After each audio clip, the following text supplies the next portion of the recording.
Alpha comma beta, if alpha comma beta are vectors, if alpha comma beta are vectors in an inner product space Vf, in an inner product space Vf, and a comma b belongs to f, and a comma b belongs to f, हो गया F भाई, F capital F ही रहेगा ना। Then prove that number first norm a alpha plus B beta का square is equal to mod a square norm alpha square plus mod b square into norm beta square plus a b bar alpha beta और plus a bar b beta alpha. ये छोटा bracket लग रहा है, या inner product का है, ठीक। दूसरा, for real part of alpha beta, inner product of alpha beta is equal norm of alpha plus beta का होल स्क्वायर और minus norm of alpha minus beta का होल स्क्वायर। नंबर थर्ड,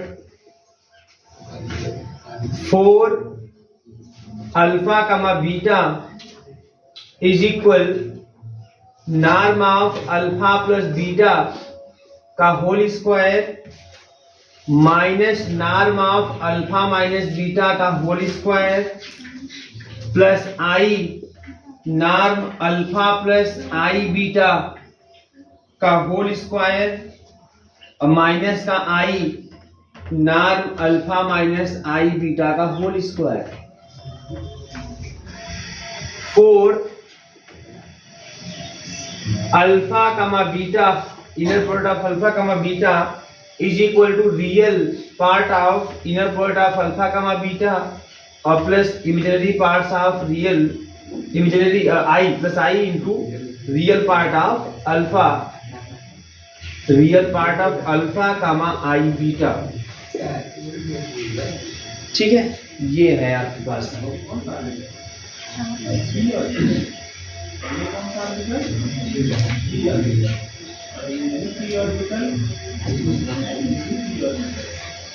ठीक है, ये सबको प्रूव कर सकते हैं आप लोग। तो करना कुछ नहीं है, बहुत सिंपल से। पहला अगर स्टार्ट हम करें पहले से, तो norm of A alpha plus B beta का होल स्क्वायर है। तो नॉर्म का मतलब समझते हैं क्या होता है, स्क्वायर के रूप में है, इसका स्क्वायर का रूप है, इसका मतलब यह हो गया है ना। हाँ, inner product of A alpha plus B beta और comma A alpha plus B beta. बस अब इसी को बारी बारी से आप मल्टीप्लाई करके अलग अलग करते जाओगे और इस चीज का ध्यान रखते जाओगे कि अगर फर्स्ट पार्ट से कोई स्केलर निकालोगे तो जो का जो निकलेगा, सेकंड पार्ट से निकालोगे तो कॉन्जुगेट के रूप में निकलेगा, तो आपको प्रूफ होता हुआ दिखाई देगा। सेकंड वाले को अगर प्रूफ करना है तो इसका आप जो है राइट हैंड साइड प्रूफ कीजिएगा। राइट हैंड साइड उठाइएगा, आप सॉल्व कीजिएगा। नॉर्म अल्फा प्लस बीटा का होल स्क्वायर का मतलब अल्फा प्लस बीटा कमा अल्फा प्लस बीटा है ना। इसको सॉल्व कर लीजिएगा, फिर इसको आप लिखिएगा alpha minus beta, alpha minus beta. आप इसको सॉल्व कर लीजिएगा और इन दोनों जब सॉल्व करेंगे आप, फिर उसको इसमें से इसको घटाएंगे ना, आपको ये मिल जाएगा real part of inner product of alpha comma beta.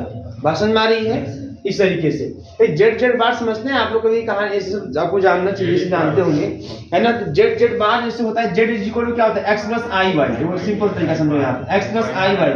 Z bar is equal to होता है एक्स माइनस का आई वाई, है ना। तो ये जो Z equal to X plus I Y है, जिसमें एक्स जो है वो जेड का रियल पार्ट है, वाई जेड का इमेजिनरी पार्ट है। अगर हम इन दोनों पहले में से दूसरे को घटा दें, है ना, पहले से अगर दूसरे को घटा दें और फिर एक बार जोड़ दें, घटा दें, तो अगर जोड़ देंगे तो क्या होगा, जेड प्लस जेड बार है ना by 2 is equal to X हो जाएगा। बात समझ में आई? इज इक्वल टू एक्स हो जाएगा। और जब घटाएंगे तो उस कंडीशन में यह हो जाएगा जेड माइनस का जेड बार और जब घटाएंगे तो यह कट जाएगा, घटाएंगे तो ये हो जाएगा प्लस और अपान 2i और यह हो जाएगा आपका y। तो ये क्या है, रियल जेड है, रियल जेड है, और ये क्या है आपका, है ना, इमेजिनरी y है, सॉरी इमेजिनरी जेड है, इमेजिनरी जेड है। बात समझ में आ रही है? तो इसी है ना, जब इसको आप सॉल्व करोगे तो आप देखोगे सॉल्व करने पर, जैसे इसको कैसे सॉल्व करेंगे, अल्फा प्लस बीटा कमा अल्फा प्लस बीटा मल्टीप्लाई कर लीजिएगा। इसको कैसे सॉल्व करेंगे, अल्फा माइनस बीटा कमा अल्फा माइनस बीटा मल्टीप्लाई करके सॉल्व कर लीजिएगा। आप लेकिन जो बचने वाला पार्ट होगा वो क्या होगा, वो अल्फा कमा बीटा का रियल पार्ट होगा, उसी क्या आएगा 4 टाइम्स आएगा। बात समझ में आ रही है? हाँ, तो आपको ये पर रिजल्ट भाई वही ना, इसको ओपन करोगे तो क्या होगा, अल्फा बीटा करके 2 टाइम्स यहाँ आएगा, 2 टाइम्स यहाँ आने वाला है। बात समझ में आ रही है? तो ये पूरा आप उसी तर्ज पे सॉल्व कीजिएगा, एक तरह से प्रैक्टिस के रूप में रहेगा, कर लेंगे ना आप लोग, तो ऐसे कोई दिक्कत नहीं है। आइए अब हम लोग चलते हैं मैट्रिक्स रिप्रेजेंटेशन की तरफ, कि मैट्रिक्स रिप्रेजेंटेशन क्या है उसको समझते हैं। यहाँ से क्वेश्चन आपके एग्जाम में आते हैं और ये टॉपिक इम्पोर्टेंट भी रहेगा आपको। हाँ, बाइलिनियर क्वाड्रेटिक, वो बताएंगे आज ही बताएंगे, घबराइए मत, है ना। हेडिंग करिए आप, matrix representation, matrix representation of linear transformation, matrix representation of linear transformation, matrix representation of linear transformation, matrix representation of linear transformation, ठीक बेटा, ऑफ लीनियर ट्रांसफॉर्मेशन। देखिए अब यहाँ पे क्या है, matrix representation of linear transformation का मतलब यहाँ पे, मान लीजिए यहाँ पे ध्यान दीजिएगा, मान लीजिए T max V to W, यहाँ से क्वेश्चन आते हैं एग्जाम में, कैसे आते हैं क्वेश्चन, कैसे सॉल्व करना, बहुत ध्यान से, कंपटीशन एग्जाम भी यहाँ से क्वेश्चन आते हैं, तो बहुत ध्यान से जो समझना है। पर जो T max V to W आपका एक लीनियर ट्रांसफॉर्मेशन है, एक लीनियर ट्रांसफॉर्मेशन है, ठीक है ना। V जो है आपका वेक्टर स्पेस है, W भी यहाँ पे एक वेक्टर स्पेस है। बस समझ आ रही है? जो V है, इस V का जो बेसिस है मान लेते हैं B है, बस समझ में आ रही है बेटा, जो V का बेसिस है वो मान लेते हैं B है, और B में B जो है भाई, इसके जो V का बेसिस B है, B जो नंबर ऑफ एलिमेंट है मान लेते हैं x1 x2 x3 से लेके xn है, मतलब dimension of V is equal to n मान लेते हैं। क्या मान लेते हैं, dimension of V is equal to n। यहाँ मान लेते हैं कि जो डायमेंशन V है, डायमेंशन V n का मतलब यही ना हुआ कि V के बेसिस में आपके n एलिमेंट है, और हम ये मान लेते हैं कि डायमेंशन जो W है वो m है, ठीक है, कुछ ना कुछ तो होगा करेगा, यहाँ जनरली मान रहे हैं, है ना। क्वेश्चन ये अभी मैं m जरूर मान रहा हूँ, जो न्यूमेरिकल आएगा, जो क्वेश्चन आएंगे ना, उसमें उस बेसिस में 2 3 4 एलिमेंट होंगे, बहुत हुआ 3 या 4 एलिमेंट होंगे बस। तो सिंपल क्वेश्चन आपके एग्जाम में आते हुए दिखाई देते हैं, ठीक है ना, 3 4, इसमें m तक में नहीं, लेकिन मैं जो बता रहा हूँ यहाँ पे सीधे n और m के लिए जनरल केस बता रहा हूँ, चाहे जितना भी बेसिस में एलिमेंट दे दे, है ना, आप क्वेश्चन सॉल्व करेंगे, ठीक है। देखिए एक्चुअली क्वेश्चन कैसे देता है, ऐसे एक लीनियर ट्रांसफॉर्मेशन दे देगा, डिफाइंड कर देगा और दोनों का बेसिस दे देगा। अब बोला आपसे कहेगा कि फाइंड द मैट्रिक्स रिप्रेजेंटेशन, आपसे बोलेगा मैट्रिक्स रिप्रेजेंटेशन इसका बताइए क्या होगा। बात समझ में आ रही है? तो यह मान लीजिए B जो है वो V का बेसिस है, उसमें मैंने n एलिमेंट इसलिए रखा क्योंकि हमने मान लिया कि dimension of V is equal to n। इसी प्रकार से जो W है, W का बेसिस हम मान लेते हैं B डैश है ना। अब इसका जो डायमेंशन m मान ले हैं तो इसमें m एलिमेंट रख देते हैं, y1 y2 y3 से लेकर ym। बहुत ध्यान समझिए किस तरीके से मानना है ना, ये पैटर्न, इसमें कंफ्यूजन नहीं होना है आपको। इससे मैं खाली जो मैं बता रहा हूँ आपको फिलहाल में, इससे बस ये आपको समझना है क्या प्रोसेस है, तरीका क्या है, ठीक है ना। न्यूमेरिकल तो आसानी से लगा लेंगे आप लोग। देखिए B हो गया, B डैश हो गया। अब बेटा एक चीज वो कंफर्म है कि T लीनियर ट्रांसफॉर्मेशन है, तो T जब V के किसी एलिमेंट पे लगेगा, है ना, तो उसका जो इमेज होगा वो हमें W में दिखाई देगा, है ना भाई। ये तो ट्रांसफॉर्मेशन है, मैपिंग है, मैपिंग के तहत ये चीज हमको दिखाई देगा। तो यहाँ ध्यान दीजिएगा, अगर मैं बात करूं Tx1 की, मतलब B का जो एलिमेंट है Tx1 की अगर मैं बात करूं, तो Tx1 कहाँ का एलिमेंट होगा पहले बताओ? W का। हाँ, W का। x1 V का एलिमेंट होगा, T लगा दिया, है ना भाई। देखो V जो बेसिस में एलिमेंट है ना, ध्यान दीजिएगा, जो बेसिस में एलिमेंट है B में जो एलिमेंट है, ये सब किसके एलिमेंट है? सब V के भी एलिमेंट होंगे, क्योंकि बेसिस जो होता है वेक्टर स्पेस का सबसेट होता है, तो ये सभी एलिमेंट V के भी हैं। तो अगर हम यहाँ कोई एलिमेंट Tx1 की मैं बात करूँ, Tx1 तो V का, लेकिन Tx1 कहाँ होगा? W का। अगर Tx1 W का हो गया तो W का बेसिस कौन है? B dash. अगर W का बेसिस B डैश है तो W के एलिमेंटों को हम है ना लीनियरली स्पैन कर सकते हैं, या W के एलिमेंटों को हम एज ए लीनियर कॉम्बिनेशन लिख सकते हैं। किसके एलिमेंटों के रूप में? In the form of elements of B dash. B dash के एलिमेंटों के फॉर्म में आप लीनियर कॉम्बिनेशन के रूप में लिख सकते हैं। तो Tx1 को मैं ऐसे लिखने जा रहा हूं, है ना, A1 1 Y1, ठीक है, लीनियर कॉम्बिनेशन बना रहा हूं, और प्लस का A21 Y2 plus A31 Y3 और प्लस डाटा डॉट, है ना, और हमारे पास यम है ना, तो AM1 YM ऐसे लिख देना है। अब इसको हम समेशन फॉर्म में कैसे लिखेंगे? समेशन फॉर्म में summation I is equal to 1 to m, है ना, AI1 फिक्स है, 1 तो सभी फिक्स किया है, 1 1 2 1 3 1 4 1 फिक्स है, AI1 और YI बस हमारी ऐसा हो गया। इसी प्रकार से जो B का दूसरा एलिमेंट है X2, है ना, जब उस पर T लगाएगा TX2, तो TX2 कहाँ जाके मिलेगा? है ना, TX2 W का एलिमेंट हो जाएगा, और TX2 का W का एलिमेंट हो जाएगा, तो W के एलिमेंट के लीनियर कॉम्बिनेशन के रूप में देखा जाएगा, है ना। तो फिर यह ऐसा हो जाएगा आपका A21 Y1 प्लस A22, है ना, Y2, है ना। सॉरी, एक चीज और ध्यान दीजिएगा यहाँ पे, पहले आपने 1 फिक्स किया हुआ है, इसको ऐसे लिखिएगा A12 Y1, है ना, और इसको लिखिएगा A22 Y2 plus A32 Y3 plus pattern समझिएगा एकदम किस तरीके से लिखा जा रहा है ना। तो पहले बार में जो दूसरा वाला पार्ट है वो फिक्स है 1 1 1, अगले बार में दूसरे वाले में 2 2 2 फिक्स कर रहा हूँ। बात समझ आ रही है ना? उसे कोई भी कर सकते हैं, लेकिन एक पैटर्न पे चलोगे तब आपको कंफ्यूजन नहीं होगा। वैसे कंफ्यूज होगा कि कौन, आपको स्केलर लेना है, देखो सीधी सी बात, लीनियर कॉम्बिनेशन बनाना है, स्केलर को लेके बनाना है आपको, या नंबर में स्केलर लेना है, कुछ ले सकते हैं, लेकिन आप क्योंकि एम एलिमेंट है, थोड़ा सा क्रम से है ना, ये सब ऑर्डर्ड बेसिस कहलाते हैं, जहां पे एलिमेंट ऑर्डर के रूप में आपको सामने दिखाई दे, क्रम से दिखाई दे। बात समझ में आ रही है ना? तो यहाँ पे इस तरीके से, अब आगे देखो यहाँ पे AM2 है ना YM, तो ये जगह summation I is equal to 1 to m और AI2 YI, है ना। ऐसी चलो एक और ले लेते हैं, TX3 कर लेते हैं बेटा, TX3।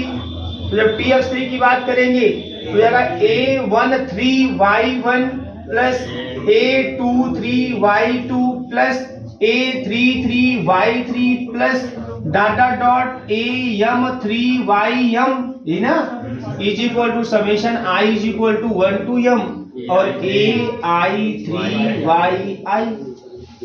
ऐसे चलते हैं, लास्ट में पहुंचते हैं और लिखते हैं TXM, यन है ना, लास्ट वाला TXM कहाँ मिलेगा? ये W का एलिमेंट होगा, W का एलिमेंट और W का बेसिस उसको लीनियरली स्पैन करेगा। चलिए स्पैन कराते हैं, तो A1N है ना Y1 plus A2N Y2 plus A3N Y3 plus dot dot plus AM तो फिक्स है, MN YM is equal to summation I is equal to 1 to m, है ना, AI है ना, अपॉन फिक्स है, N फिक्स है और YI, ये हो जाएगा इस तरीके से। तो देखो यहाँ पे एक टर्म आपको आता हुआ दिखाई देगा बेटा, उस टर्म का नाम है कोफिशिएंट मैट्रिक्स। कोफिशिएंट मैट्रिक्स, इस लीनियर ट्रांसफॉर्मेशन का कोफिशिएंट मैट्रिक्स, कोफिशिएंट मैट्रिक्स। तो कोफिशिएंट मैट्रिक्स आप जो लिखोगे उसको ऐसे लिख दोगे, ये कोफिशिएंट मैट्रिक्स ऐसे लिखा जाएगा, है ना। A11 एकदम ऐसे जो करते हो, A21 जो है यहाँ पे A31 और AM1, फिर A12 A22 A32 data dot AM2, फिर A13 A23 A33 data dot AM3, और एंड लास्ट में A1N और A2N A3N और आपका ऐसा डाटा डॉट मिल जाएगा AMN। इस तरीके से, है ना, आपके पास कितने रो कितने कॉलम हो गए, है ना, कितने रो, n रो ना, तो n क्रॉस m का मैट्रिक्स बन गया। ये कोफिशिएंट मैट्रिक्स है, बात समझ में आ रही है। और जब बात करते हैं मैट्रिक्स रिप्रेजेंटेशन का, तो matrix representation of a linear transformation is the transpose of coefficient matrix. तो कोफिशिएंट मैट्रिक्स का ट्रांसपोज होता है ना। तो now the matrix representation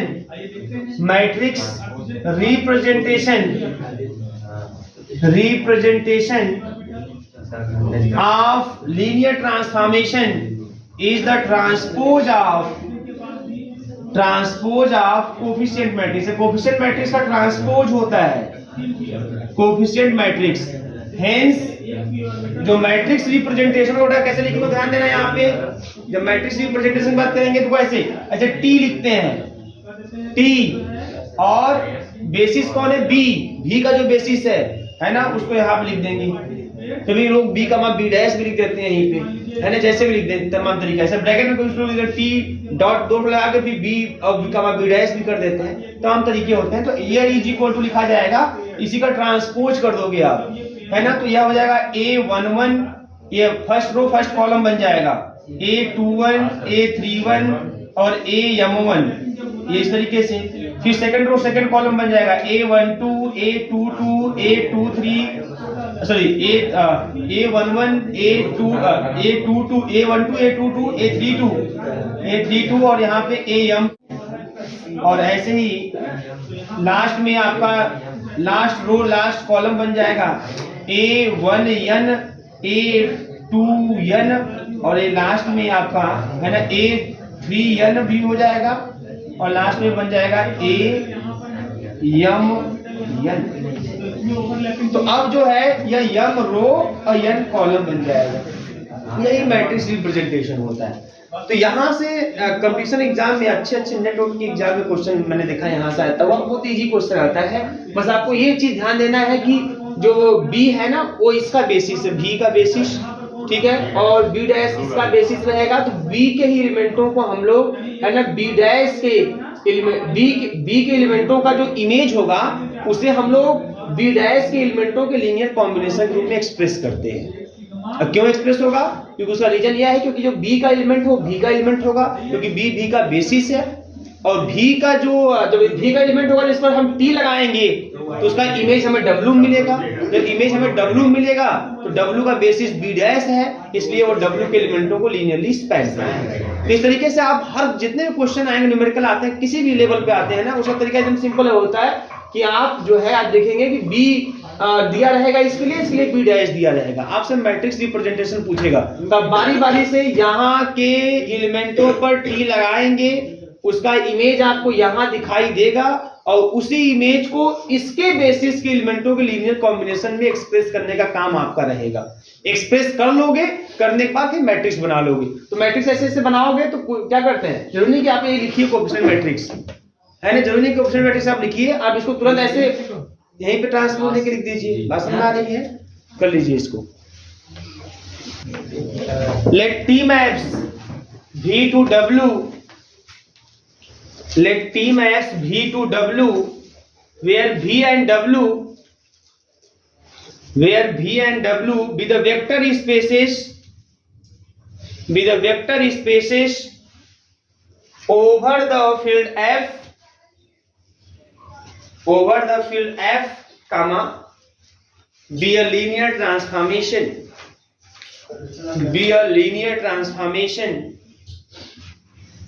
Let dimension of V is equal to small n.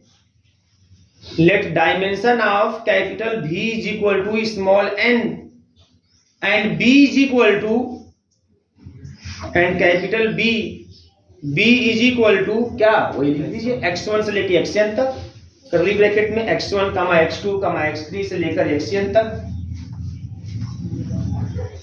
Be an ordered basis, मतलब क्रम से, ठीक है ना, उसके एलिमेंट क्रम से रखे गए हैं। Be an ordered basis for V,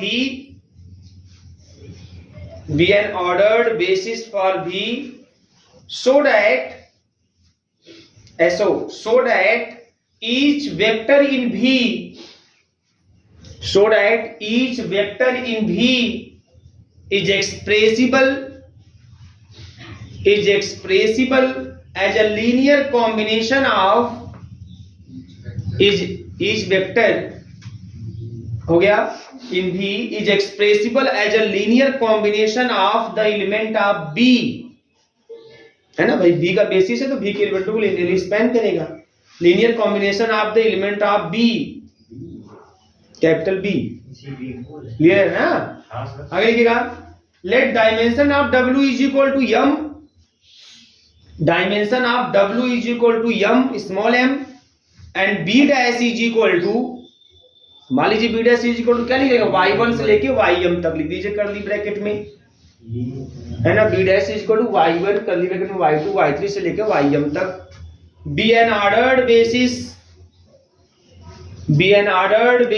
for W, be an ordered basis for W, show that each vector in capital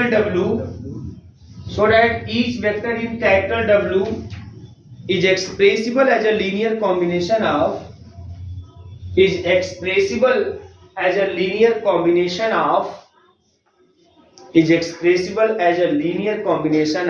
the element of B dash,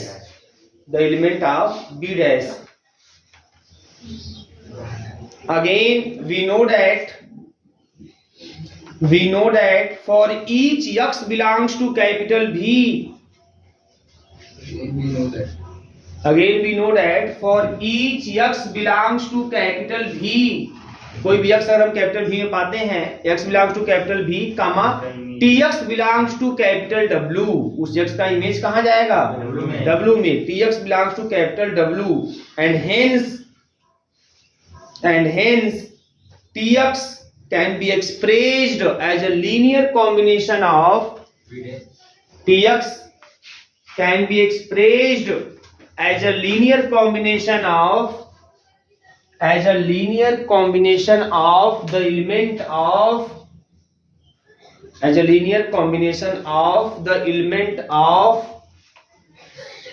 of B dash, हो गया। Therefore, अभी दिखा दीजिए पूरा आप दिखा दीजिए, नोट कर लीजिए।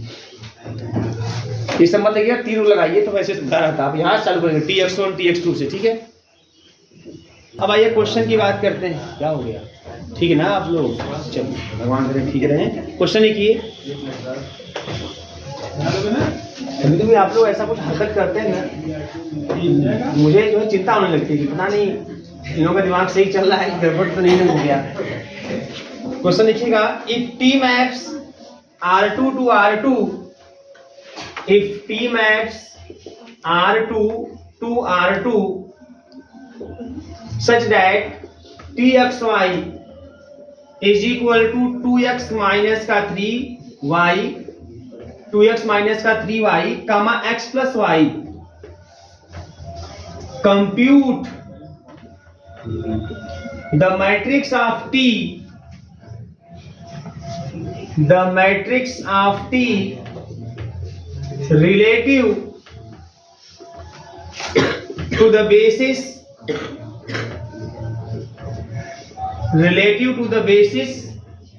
B is equal 1, 2, 3। यह ठीक है। अब इस क्वेश्चन को हम लोग देखते हैं कि इसमें क्या कर सकते हैं, क्या करना है।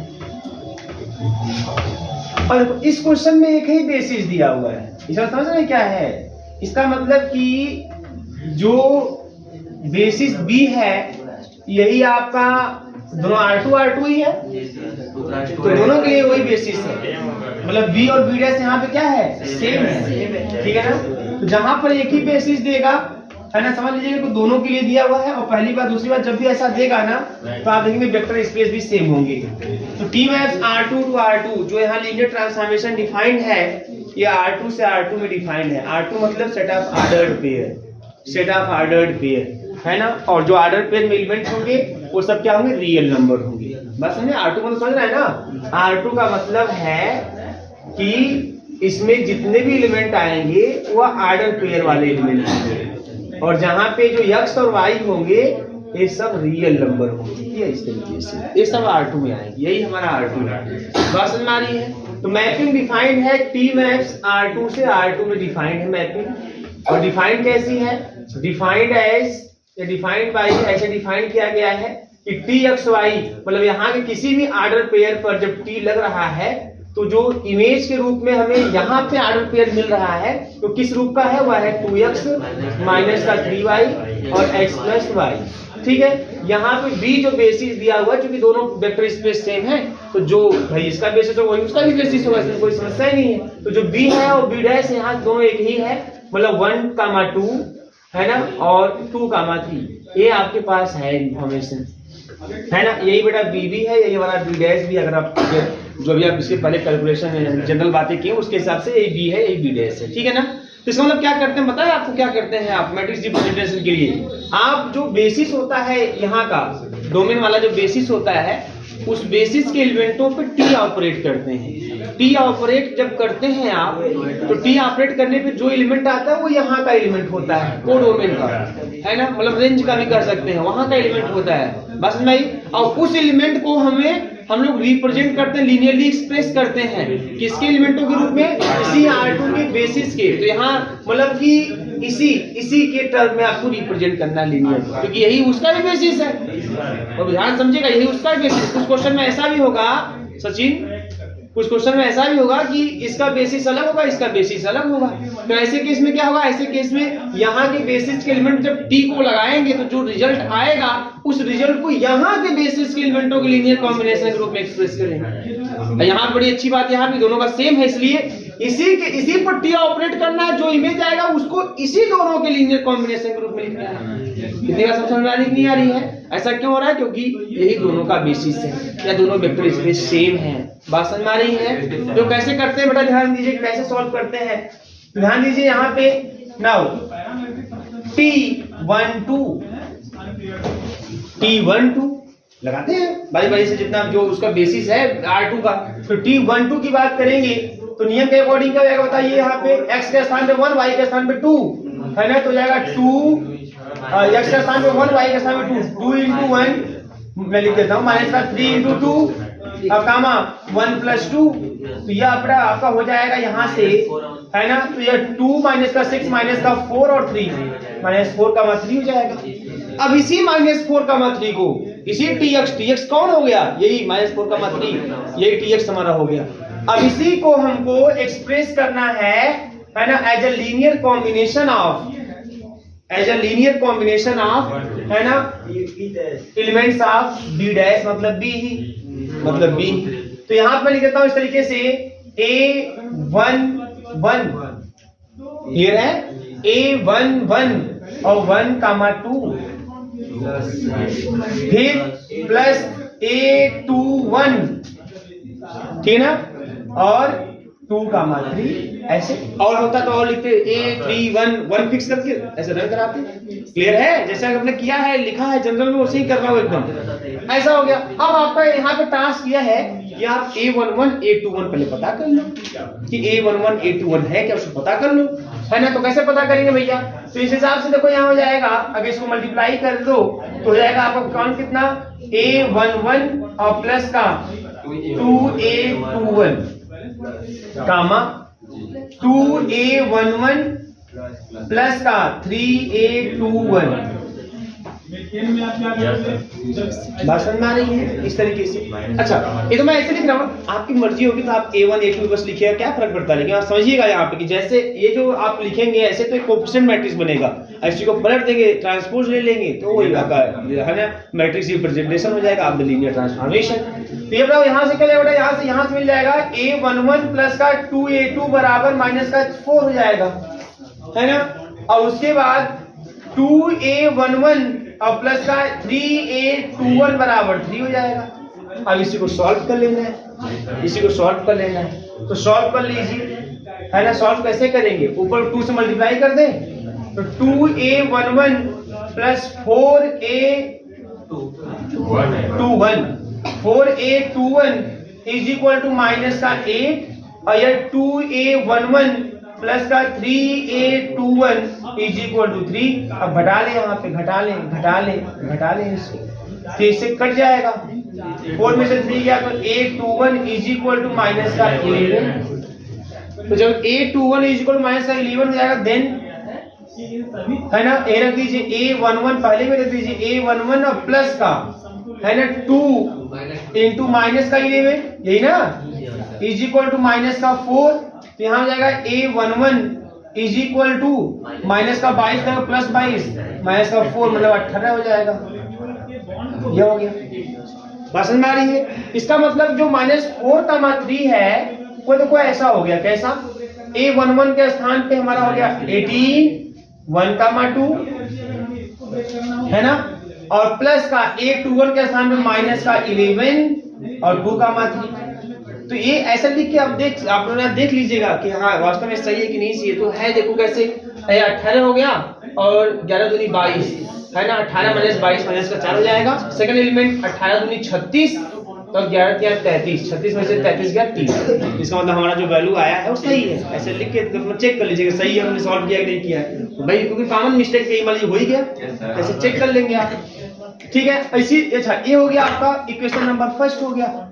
इसी प्रकार से दूसरे वाले को भी करना है, ठीक है ना, दूसरे वाले को करेंगे। मतलब T12 तो हो गया ना, अब T23 इसकी बात करते हैं, T23 की बात करते हैं। तो क्या आएगा बताओ, यहाँ पे x की जगह 2 आई और 3, तो मैपिंग हमारे ऐसे काम कर रही है। तो 2 इंटू 2 माइनस का 3 इंटू 3 और कामा 2 प्लस 3, यही तो यहाँ आया कितना 4 माइनस का 9 मतलब माइनस का 5 और ये 5। अब इसी -5,5 को मतलब इसी tx को मुझे b' के एलिमेंटों के लीनियर कॉम्बिनेशन के रूप में लिखना है। तो b' हमारा वही है, तो यहाँ क्या लिखेंगे बताइए यहाँ पे, तो a12 ना, अब 2 वाला फिक्स करेंगे, a12 है ना, और आपका पहला जो बेसिस का एलिमेंट 12 है, फिर a22 है ना, फिर आगे है 23। क्लियर है? इस तरीके से। अब उसी तरीके से -5,5 यहाँ आएगा बेटा कितना, a12 और प्लस का 2a22 कामा फिर 2a12 प्लस 3a22, ऐसा हो गया। अब चूंकि दोनों पेयर सेम है, बराबर हैं, तभी होगा जब इसका फर्स्ट कोऑर्डिनेट सेकंड कोऑर्डिनेट बराबर होंगे। तो a12 और प्लस का 2a22 is equal to minus का 5 और 2a12 और प्लस का 3a22 इज इक्वल टू 5 है ना, ये हो गया। तो यही 2 से मल्टीप्लाई कर लेते हैं, 2 और ये 4 और ये माइनस का 10 हो जाएगा। कर लेंगे ना, बाद में कंफ्यूज मत हो जाइएगा आप लोग, ये कहां से आ गया। अब ये माइनस